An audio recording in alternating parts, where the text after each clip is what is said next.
Здравейте на всички, днес с поредния епизод от Зад кулисите и пред камерата и продължаваме с интервютата. Днешният гост е господин Василен Василев. Здравейте. Здравейте, драго ми е, радвам се, че съм тук с вас. Днес се намираме в неговата репетиционна, където прави музика и затова мисля, че е удачно да почнем с въпросите, свързани с музика. Как започнахте изобщо да свирите? Ами аз от много малък исках да свиря на китара. Истината е, че така може би някъде към 4-5 клас открих тежката музика. Оттам китарата много ми хареса и всъщност първо започнах с пиано.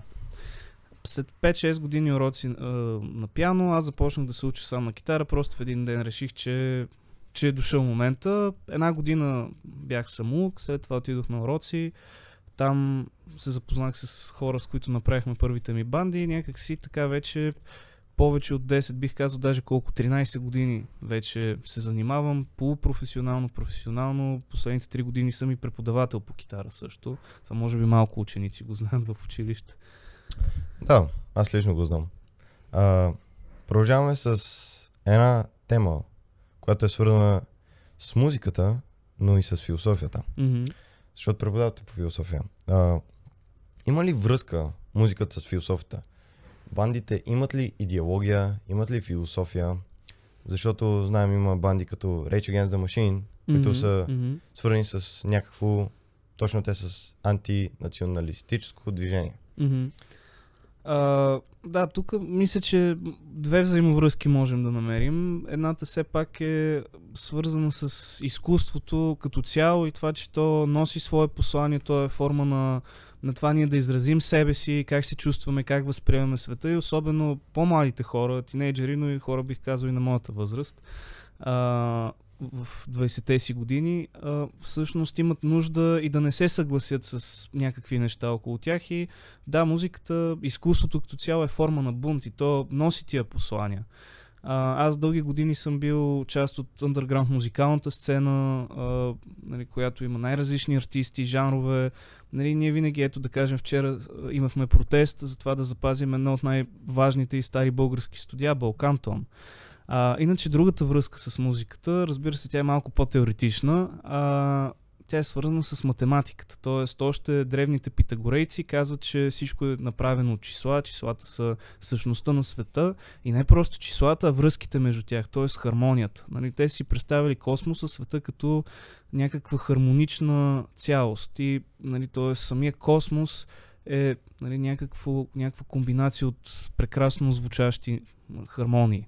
Да се каже. Тъй, че много често като дойде ученик по китара, така споменавам от тия неща, защото нали, музиката е нещо универсално, т.е. както за нас да изразяваме себе си, така и е езика, на който може би космоса ни говори, колкото и странно да звучи това нещо. Поне аз така виждам връзката между двете. Със сигурност. Нещата не са се появили просто ето така. Със сигурност има някаква връзка. Както една музика може да промени живота на един човек, да му промени мисленето. Във вашия план, може ли философията да промени вкуса ви за музика? И променил ли го е? В някакъв смисъл, при мен двете неща, т.е. музиката и философията са вървели заедно и да кажем, аз така сравнително нали, малък, да кажем вече, когато бях на 15-16, така започнах да проявявам интерес към по-концептуална музика, нали, т.е. по-прогресив тип музика, нали, метал, рок и така нататък. Но да, например, бих казал, че светогледа на човека се променя. Разбира се, с възрастта ти започваш да виждаш нещата по малко по-различни начини, но е много хубаво нали, това нещо да можеш да се връщаш към началата, което философията прави винаги, т.е. да се върнеш към собствените си начала и да си спомниш кое те е запалило, кое те е надъхвало. И аз това го виждам винаги, когато съм било то в класната стая в часовете по философия, когато за първи път с ученици си задаваме големите въпроси и търсиме решения през големите философии. И разбира се в класната стая, където преподавам и китара. Тоест там винаги, когато дойде особено начинаещ човек, аз отново запалвам тази искра в себе си, защото тези хора ме връщат към моите собствени начала. Така че да, въпросът за началата мисля, че че е общ и разбира се, светогледа се променя, но ядрото остава същото. Добре.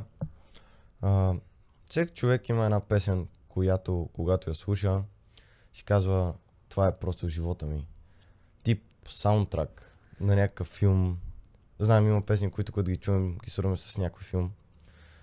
Имате ли такава песен, която просто е саундтрака на живота ви? Тук си признавам, че ме закопахте, защото толкова много песни в толкова много моменти са се появили. Наскоро бях наживо да чуя една банда, Tesseract се казва. Те свират прогресив метал и имат една песен Nocturne, която така много се изкефих да чуя наживо, защото в най-различни моменти е била до мене. Така, като някакъв пример за това се сещам. Разбира се, Megadeth също наскоро така, пак се завърнах, Symphony of Destruction. Това беше много важна песен за мен, да открия по-тежката музика. Добре, интересно. Тук ще пием нещо друго. Споменахте прог, споменахте прогресив метал. Нека се върнем малко назад към корените на прога с една група, казва се Rush. Тя има един символ, един човек срещу една звезда, която символизира индивидуалното в човека и странното в него, защото човека е гол на този символ, срещу масата от хората, съответно социалното, защото звездата е червена.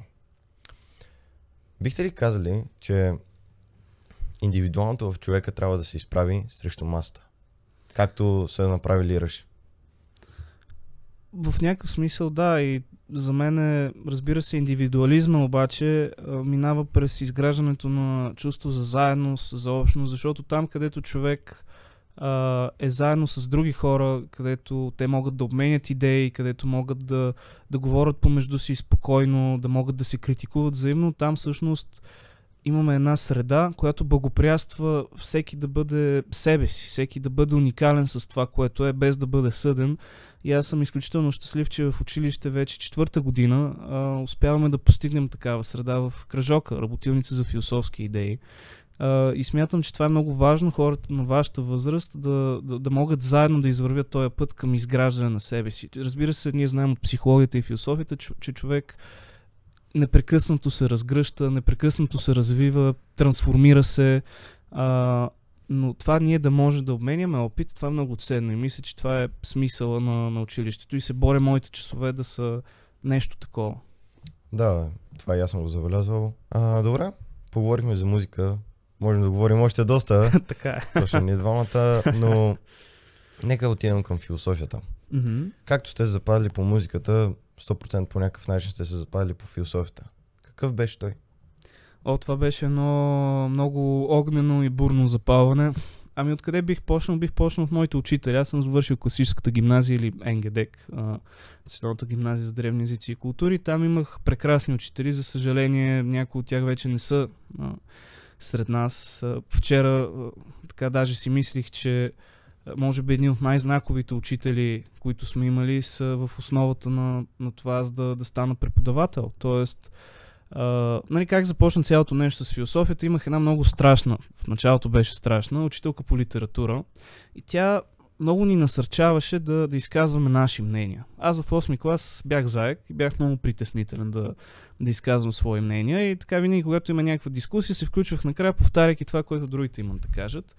Тя обаче бързо усети, че мишкувам и така имахме няколко по-сериозни разговора и мога да кажа, че тя се превърна в един от, бих казал, най-добрите ми приятели след това. Тоест, някакси тя успя да намери, да повярва в мене, да намери тази искрица, онова, което наистина ме интересува, което ме вълнува, което е било скрито явно за мен преди това. И първият ми досег с някакво по-философско мислене беше писането. След това в 10-ти клас, разбира се, имахме психология и логика и там запознах се с моят учител по философия. Човека, който днес наричам свой приятел, с когото се засичаме по олимпиади, когато водим свои ученици. Това е човек, който ми открехна вратата, който откри този свят пред мен. И имах и втори учител по философия. Той имаше голямо значение за това да мога да се формирам в професионалното си направление, т.е. средновековна философия. Така че без тия учители, без тия примери нямаше да поема по този път, нямаше да взема един истински автентичен избор. Нали, аз можех да избера да уча право, моите родители искаха това да уча, обаче аз имах вътрешното усещане, че съм намерил своето. И вече 8 години по-късно, 9, не съжалявам за това. Факта, че съм тук, че говоря с вас, че има очевидно значение за вас това, което правим в часовете, е най-хубавото нещо. Имало е смисъл. Да. Споменахте, че един от учителите ви е стимулирал. Как го кажа, ви е открил към философията. Какви добри качества, действително какъв трябва да е философът, за да е добър? Преди време ми зададох този въпрос в Българското национално радио. Бях на едно интервю, където така ме бяха поканили да разкажа малко повече за нещата, които правим в училище. И така, нещо, което там осъзнах и споделих тогава с слушателите, беше, че за мен най-важното е един учител по философия, който може да даде, да научи хората да мислят критично. И фактора, нали, който способства това нещо, самия той да допуска да бъде критикуван. Нали, ако учителя по философия не държи на критика, ако не е отворен за споделяне, за комуникация, за търсене на решения заедно, според мен това не е добър учител по философия. Разбира се, всеки може да отиде в класната стая и да си изпее материала. Но философията е такъв предмет, че той не е като математиката или физиката или българския. Тук нашата работа е да мислим много критично за света, който ни заобикаля, за себе си. И ако учителя не дава пример в това отношение, ако учителя не показва, че понякога греши и че той може да търси някакво решение, да може да говори с учениците, да може да оптимизира процеса, мисля, че тогава някакси не е добър учител. Аз винаги се опитвам да се допитвам до учениците, но все пак да им покажа, че нали, понякога и те грешат. Всъщност много важно е да се научим, че окей да грешим, защото това е пътя към знанието. През грешката, през незнанието. Сократ е казал, знам, че нищо не знам. Да.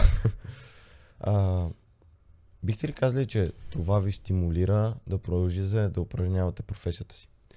Ами да, аз мога да ви кажа, че нещо, за което не се говори много, колко изтощаваща е учителската професия. Аз съм трето поколение учител. Баба ми е учител, майка ми е учител, брат ми също стана учител.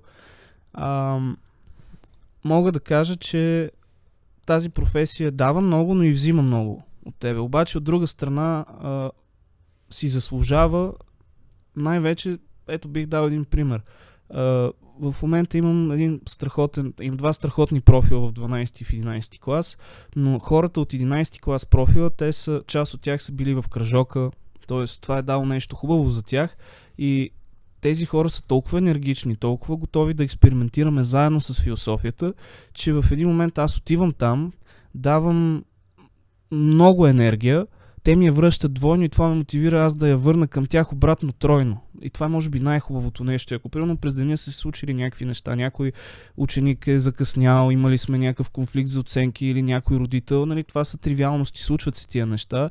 Аз не мисля за тия неща. Не, аз мисля за хубавите работи, които се случили в часовете с тия хора. И това е много зареждащо. Много е зареждащо и на мен лично ми върна мотивацията да се занимавам с философия, защото имах някакви такива моменти, като завърших бакалавъра си преди 3 години.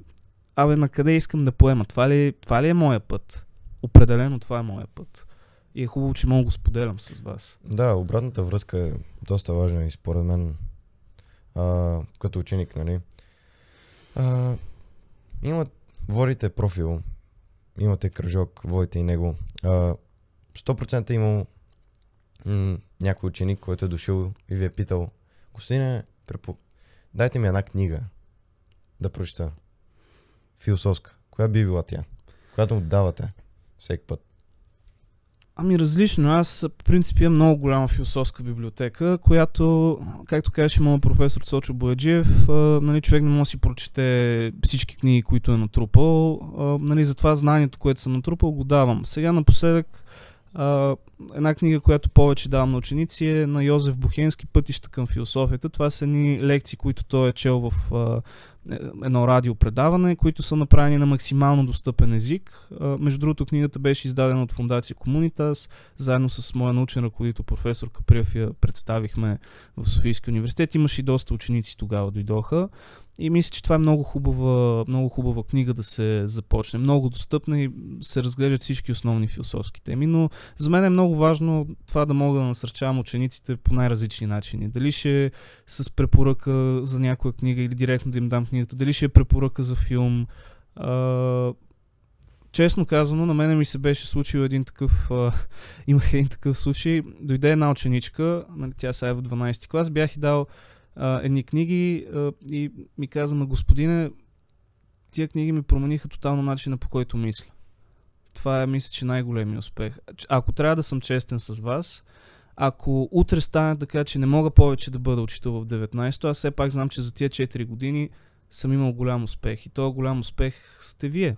Тоест това, което вие правите и това, че по някакъв начин съм могъл да ви подкрепя. Това е най-важното. Да. Супер. Освен за книги, имало ли е въпрос, който ученик ви е питал и ви е накарал да се чуете повече от просто 5 минути или една? Да, преди 2 или 3 седмици дойде една ученичка от профила и тогава си говорихме доста за Аристотел. Сега в момента работата ми покрай дисертацията е свързана доста с Аристотел. Аз бях един месец в Германия, в Томас институт в град Кьолн, където също се занимавах с средновековни автори, които четат Аристотел, и така бях нагребена на вълната и в един момент явно с доста страст съм преподавал там, с доста желание, и дойде това момиче и вика: господине, нали, личи си, че много сте навътре в това да ни го преподадете това нещо, обаче защо искате да знаем? И аз казах някакви глупости, ама истината е, че човек понякога прави неща, които не разбира съвсем. Нали? Ние не може да познаваме себе си на 100%. Нали? Много фундаментален въпрос. Защо за мен е важно вие да знаете, вие да ви науча на нещо, да помогна. Нали? Може би отговора, който нали, мога да си дам, е, че аз несъзнавано следвам примера на хората, които в уния години в гимназията са направили това нещо за мен. И преди една седмица изпратихме моя класен ръководител, един прекрасен човек, Кирил Прибойски се казваше. В един момент аз осъзнах колко много неща в комуникацията си с вас, в поведението си, в част в искреността, която имам към вас. Нали, защото за някои учители е по-лесно да влезнат в роля.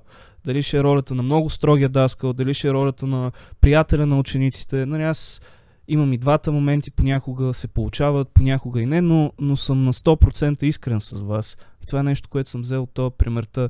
Нали, може би искам несъзнавано да продължа този пример. Защото ние четем, чуваме, слушаме по медиите колко е зле всичко, как няма алтернатива. Напротив, работата на философията е критично мислене, т.е. мислене в алтернативи. Това е иновативно, това е предприемачество в бъдещето, ако се замислите, философията. Като казахте за модерното време и това колко е зле всичко, мислите ли, че технологиите и социалните мрежи са променили мисленето на хората? Със сигурност. Дори това в момента обсъждаме с един от профилите. Технологиите променят начина на мислене, самите те са свързани изобщо с променено мислене, т.е. човек трябва да има все пак някаква мотивация, нали, вътрешна да развива технологии. И аз мисля, че това прави философията особено актуална, защото стари въпроси се появяват в нова светлина, появяват се съвсем нови въпроси, т.е. нали, философията няма да останем без хляб.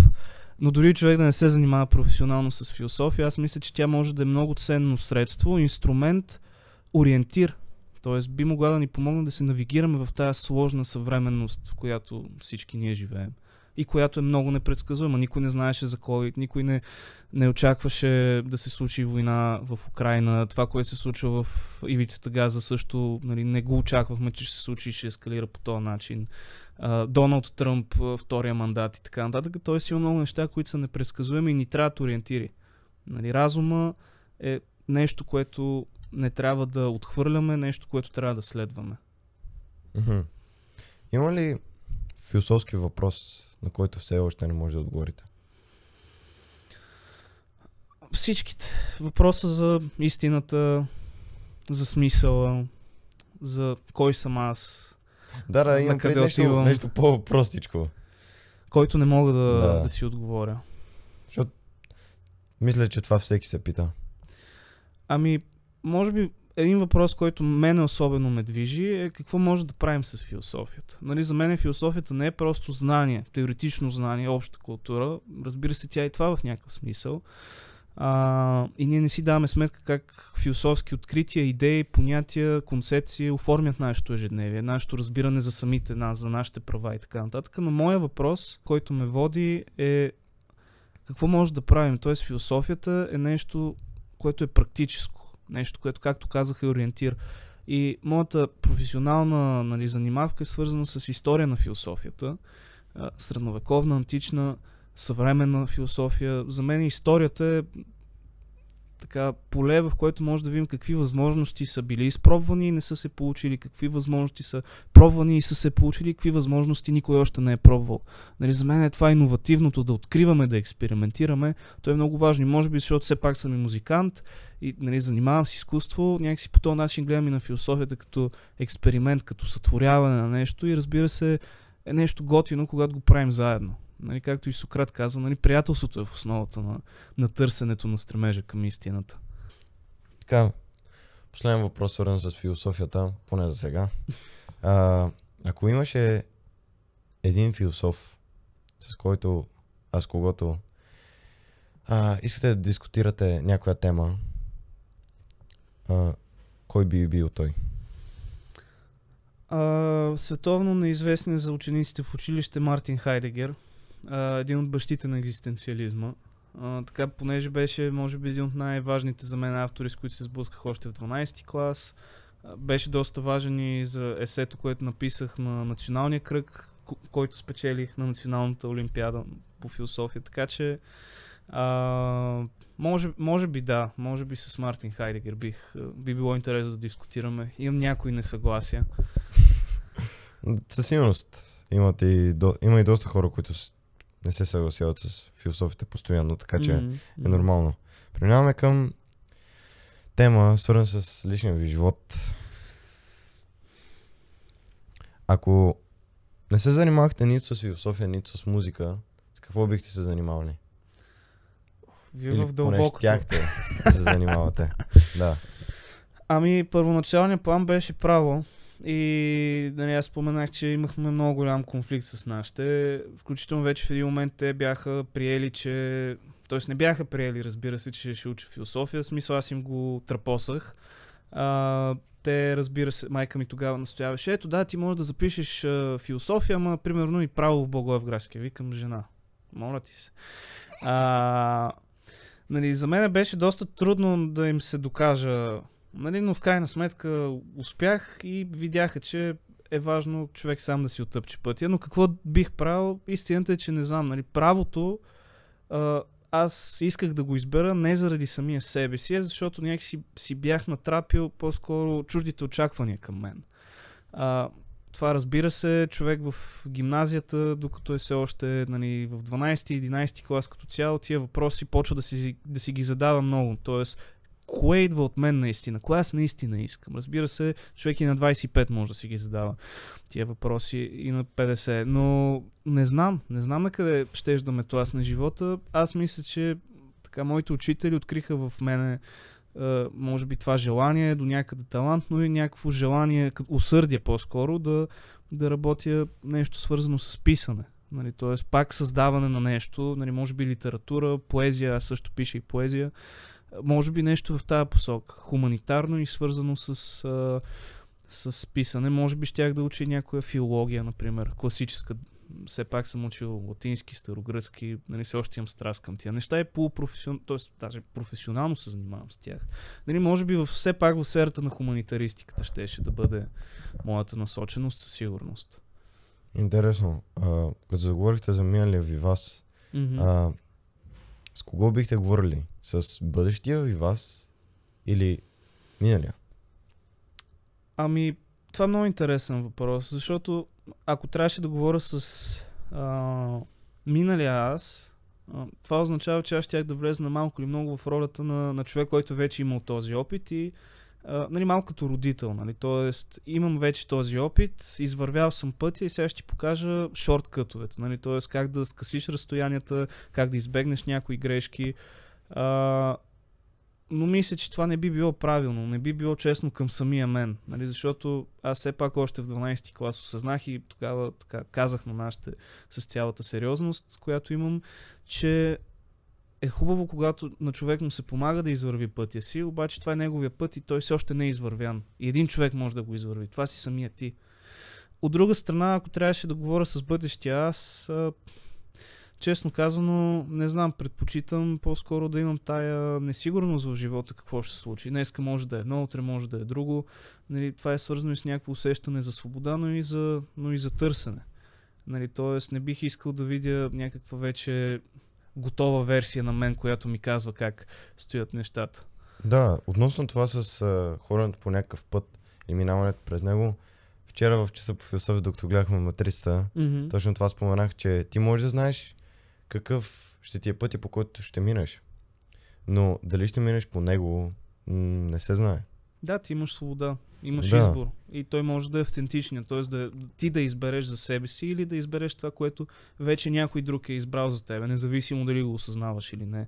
Нали, очакванията, които другите имат към нас, са убийствен фактор за 99% от нещата, които правим. И ние в повечето време дори не го осъзнаваме това нещо. Дори не го осъзнаваме. Да, при положение, че като цяло аз мисля, че живеем по някакъв начин малко в миналото, защото най-малкото светлината, която приемаме, за да визуализираме нещо, докато се обработи от мозъка, мина примерно една секунда или някакви милисекунди. Съответно, не виждаме нещата точно в реално време. Любимият ми анекдот, той идва от Свети Августин. Той е отец на църквата, но и философ. Той пише една много вълнуваща книга "Изповеди", препоръчвам ви я. В една от частите той казва следното: аз по принцип знам какво е времето. Обаче ако някой ме попита, не мога да обясня какво е. Нали, защо? Ами защото миналото, то е минало, то вече не е. Как мога да го посоча, като то вече не е? Бъдещето, то също не е дошло, т.е. и то не е. Как мога да посоча бъдещето? А мига, настоящето, докато се опитам да го ловя, той вече е минал. Как тогава съществува времето? Да, затова имам преди, че живеем в миналото по някакъв начин. Да. Като говорим за миналото, има ли някоя част от живота ви, която бихте искали да забравите? Ами вижте, правил съм грешки, нали, включително, разбира се, сега човек в опита си с, нали, любовния си опит, нали, първи гаджета и така нататък. Човек много неща не знае, особено когато е в една възраст като вашата, нали, когато това му е за първи път. Нали, може би, нали, отчитам, че не съм си давал сметка толкова за другия човек. Нали, може би съм бил в някакво състояние на еуфория. Нали, не бих го върнал това нещо, даже напротив, защото ето вече години по-късно аз съм извървял този опит.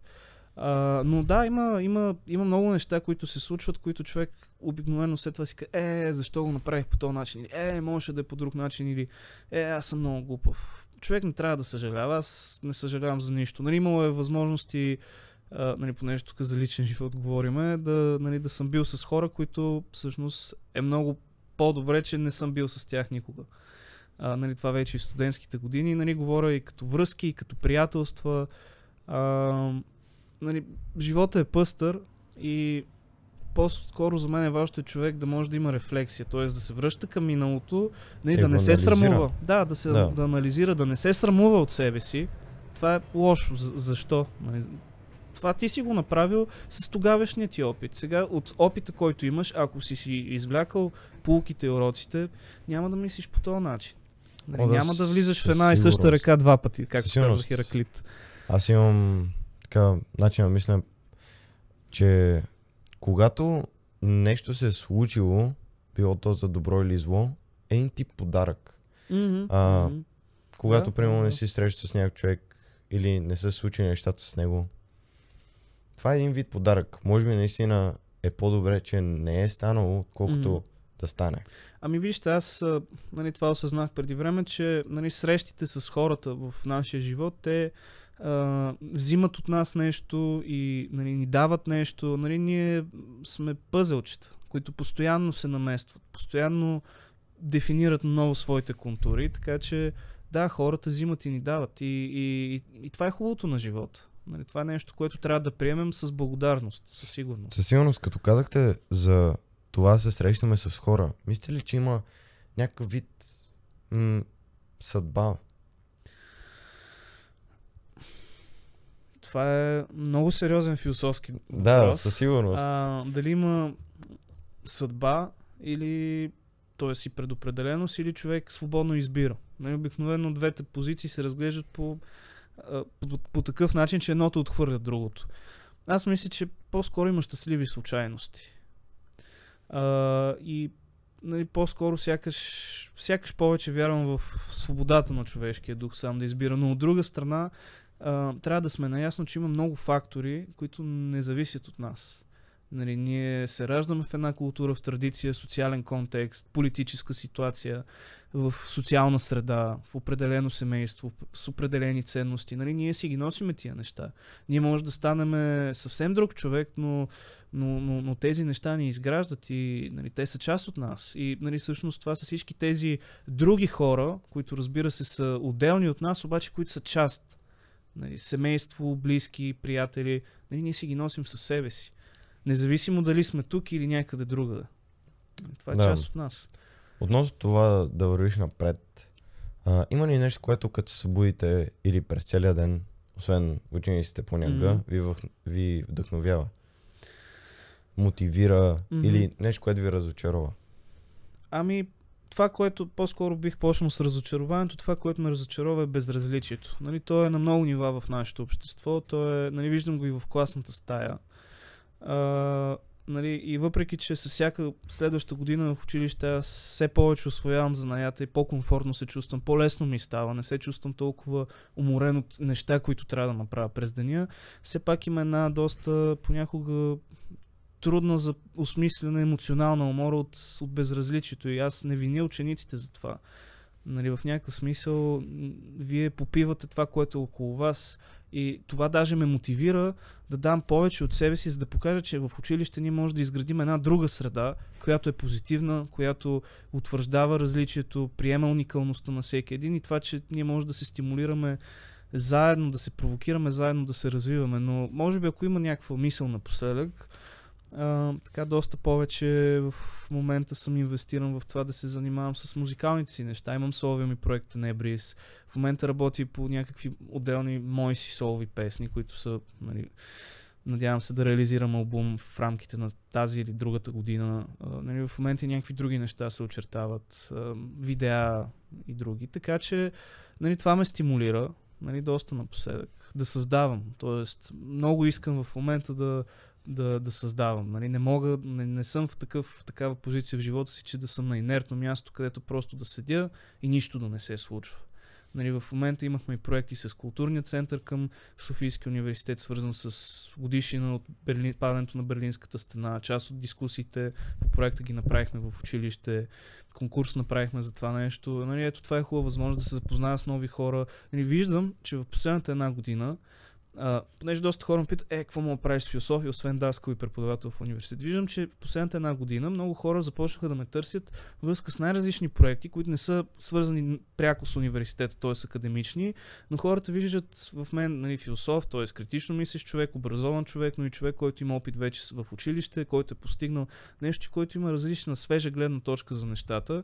И това е много хубаво за мен, защото един вид хората разпознават мен самия, нали, а не ако примерно съм в университет, този е докторанта на еди кой си, или студента на еди кой си, или човека на еди кой си. Това е много важно, нали, да бъдеш себе си и хората да те разпознават за това нещо. И това може би ме мотивира така да съм по-активен в живота си и в училище също. Да, ясно. Хубава мотивация, но има ли разлика между щастлив живот и смислен живот? И смислени действия? Със сигурност, когато... Да, със сигурност има разлика. Аз смятам, че така е профилактично добре да разграничаваме тия две понятия щастие и смислен живот. Нали? Защото щастието е нещо, което не е посилно на човек. То изисква, нали, човек да отдели целия си живот в търсене, вместо наистина да живее живота си. Докато много, нали, т.е. обикновено свързваме щастието с големия смисъл. Нали, т.е. смисъл на живота. Аз по-скоро мисля, че много малки неща, много всекидневни неща са способни да, нали, да осмислят нашия живот. И то в някакъв смисъл човек, колкото и да планира живота си, ние живеем ден за ден. Нали, в деня ни могат да случат много гадни неща, много отчаиващи неща, но и малки неща. Някой може да ти се усмихне, да ти каже нещо хубаво. Нали, аз много ми става мило, нали, когато някакви ученици случайно се видим някъде и ме поздравят, било то в училище, примерно в коридорите или примерно по Витушка или където и да е. Нали, това някакси ме кара да се чувствам радостен. Малки неща правят живота смислен. Ако можехте да преживеете нещо от живота ви до сега, бихте ли преживели, какво би било първото и бихте ли го преживели по няколко пъти? Повторно.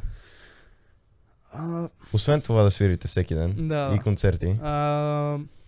Ами вижте, то с концертите малко това е, че ти се подготвяш супер много репетиции, свирене, подготовка вкъщи, техника, нали, не знам какво, мъкнене на техника и примерно концерт, който е 40 минути или 1 час, едно минава за 5 минути. Нали, по-скоро... Да, малко си е като наркотик. Да, по-скоро бих казал, че според мен всеки един миг е неповторим. Нали, някакси моята етика, нали, начина по който аз живея живота си е, нали, опитвам се, не успявам винаги, но се опитвам да мога във всяко едно нещо да съзра неповторимостта. Нали, тоест това, че нещата са преходни. Нали, това да осъзнаеш, че нещата са преходни, че днеска най-близките ти ги има, утре няма да ги има, че нали, всичко, което сте имали, ще бъде спомнили, че теб няма да те има. Това са много отчаяващи и депресиращи мисли. Обаче, ако може да приемаме, да ценим преходността на нещата, да ценим времето, което имаме заедно, което имаме тук самите ние, нали, мисля, че живота ни би бил много по-пълноценен. В този смисъл не знам дали бих искал да повторя нещо, защото това ще отнеме уникалността. Тоест, няма да има вече нищо уникално, нали? Няма да бъде този миг, нали, който е бил толкова важен в живота ми и го помня и така нататък. Ще бъде просто един момент в живота ми сред много други. Добре, а ако, примерно, този миг по някакъв начин, когато го преживявате наново, не знаете, че преди това сте го преживели. Бих ли го повторили тогава? Защото какъв е смисъл от повторение? Какъв е смисъл от повторение, ако не си изживял това, което искаш да повториш? Може би, примерно, пак да го преживеете. Имам преди да изпитате същото чувство. Най-вече особено имал съм моменти, когато просто чуваш някаква песен за първи път и си като... Това е песента. Не знам, не мисля. Нали особено, като си в някакво емоционално състояние и намериш точната песен за това емоционално състояние, седно те хваща за врата. Поне при мен така става. И честно казано би го повторил това. Нали, има значение с коя песен, но като цяло би го повторил. Понякога аз мисля, че все пак има някаква разлика между това, нали, самото нещо, което искаме да изживеем пак и насладата от идеята, че може да го изживеем пак. Аз мисля, че в такъв случай по-скоро човек се вълнува от това какво би било, ако мога да го изживея пак. Иначе да го изживееш пак е като да си миеш зъбите. Нали, всяка сутрин хората взимат четка за зъби, паста, мият си зъбите, всяка сутрин, всяка вечер наново. Обаче да кажем, нали, първата среща с любим човек, последната среща с любим човек, който ще си отиде и няма да го има повече. Нали, тия неща, разбира се, човек иска да се върне към тях, особено когато става въпрос за някой, който го няма. Силност. Обаче понякога добре да оставиш нещата такива, каквито са били. Да, и мисля, че е така, защото ако се върнеш към някого, примерно, любим човек, скъсали сте или сте се разделили или сте спряли всякакъв контакт и се върнете един към друг, пак се запознаете, ценно наново, пак някаква част от вас ще живее в миналия спомен. И може би заради това не бих преживял някои неща наново, само защото знам, че ще искам пак същото, като знам, че няма да е също. Може да ми случи нещо подобно, но никога няма да е също. Точно защото, примерно, ще искам същото, Защото ще живее в спомена Мгм. за това нещо. Оттам идват много нещастия в човешкия живот. Тоест, че искаме да върнем това, което не може да се върне. Аз затова много харесвам учения в античната етика, да кажем, като епикурейството, което ни учи, че ние трябва да приемаме нещата такива, каквито са тук и сега. И да приемаме, че вече някога се случи и ние не можем да ги върнем. Нали? Защото голяма част от нашите тревоги, нали, идват от невъзвратимостта на това, което е било. Човек трябва да приеме настоящето, трябва да приеме собственото си минало, да не живее с огризение или дори да има огризение за нещо, да се опитва да разбере защо. Нали? И аз мисля, че това е някакъв начин, нали, да, човек няма да живее щастлив живот, каквото и да означава това нещо, но ще живее малко по-пълноценно, малко по-спокойно със себе си. Нали? Защото истината е, че ти ако не можеш да си окей със себе си, нали, да си спокоен със себе си, да можеш да се приемаш, нали, това рефлектира и върху отношенията ти с другите. Със сигурност. Било то романтични връзки, приятелски отношения. Няма нищо по-тъжно от това човек да изпитва самоненавист към себе си, заради това, че не може да си признае собствените грешки. О, да, със сигурност. Това понякога изяжда хората. Добре, с това и приключваме. Много ви благодаря, че съгласихте да участвате в нашето предаване с интервютата. И вие чакайте другото интервю. Бяхте с зад кулисите пред камерата. Лек ден!